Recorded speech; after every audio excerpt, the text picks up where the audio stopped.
नमस्ते, जय धन्वंतरी। मैं वैद्य मेहुल भाई आचार्य, संचालक संस्कृति आर्य गुरुकुलम राजकोट। आज हम जानेंगे कौन थे तीसटाचार्य। आपने नाम सुना ही होगा तीसटाचार्य का। थोड़ा बोलने में कठिन लग रहा है नाम, लेकिन ये जो महापुरुष है तीसटाचार्य वो वैद्य जगत के एक बहुत ही प्रसिद्ध वैद्य हुए हैं। इसका काल ऐसा बताया जाता है कि लगभग 9वीं शताब्दी से लेकर 10वीं शताब्दी तक का काल इनका प्रायः निर्धारित किया गया है। अब एक बात है कि तीसटाचार्य वो उनके पिता वाग्भट है। अष्टांग हृदयकार वाग्भट को वो अपना पिता मानते हैं, मतलब उसकी ये बात कह रहे हैं। अर्थात ये पिता का अर्थ उसके पूर्वज भी हो सकता है, तो वाग्भट उसके पूर्वज रहे हैं, सीधे पिता नहीं अपितु पूर्वज रहे, एक ऐसा अर्थ हो सकता है।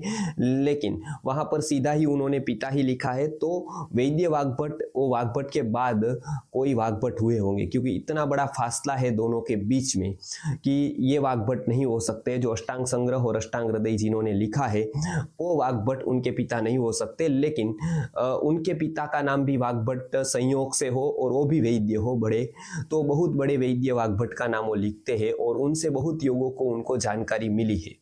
प्रायः वाग्भट के कुछ प्रयोग अपनी परंपरा में रहे और उसी परंपरा में तीसटाचार्य है, ऐसा प्रामाणिक मत है।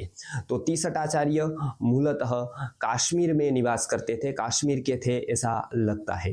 वाग्भट से उनकी बहुत बातें मिलती है और वाग्भट को वो बहुत ही मान देते हैं, सम्मान देते हैं और बहुत सारे प्रयोग उनके लिखते हैं। इसके लिए बहुत सारी संभावना है कि वो वाग्भट के ही कुल में या वाग्भट की ही परंपरा में हुए हो।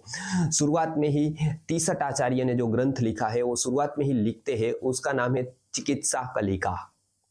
चिकित्सा कलिका मया विरच्यते। चिकित्सा कलिका एक ऐसा अद्भुत ग्रंथ है जिसमें बहुत छोटे से ग्रंथों में बहुत सारी माहिती दी गई है। प्रायः 400 श्लोकों में ये ग्रंथ निबद्ध किया गया है। 400 श्लोकों में ही पूरा के पूरे तंत्रों को समाने का वहां पर कोशिश की गई है।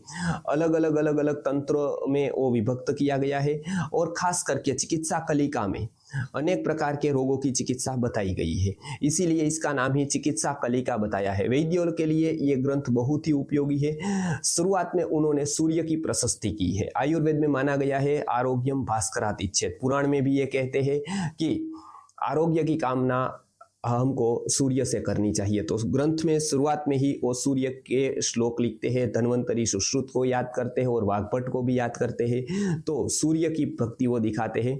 तो चिकित्सा जगत में सूर्य का सबसे बड़ा रोल है। आरोग्यम भास्करात् इच्छेत्, ये सूत्र में आरोग्य की कामना ही नहीं केवल, लेकिन आरोग्य की प्राप्ति के विषय पर जो जो लौकिक उपाय है वो सूर्य के द्वारा हमको सिद्ध होते हैं, ये यहाँ पर फलित होता है। तो ये एक इस ग्रंथ की मौलिकता है कि इसकी शुरुआत सूर्य से होती है।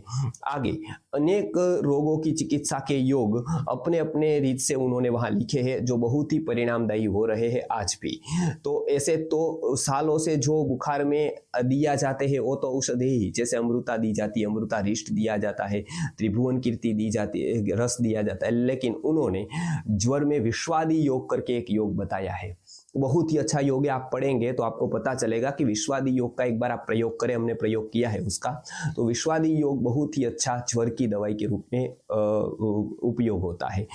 आगे अतिसार के लिए तो बहुत सारी दवाइयां है, जैसे कुटज का उपयोग होता है, कुटज घनवटी का, कुटजारिष्ट का, लेकिन यहाँ अतिसार के लिए देवदारू शतक लिखा है।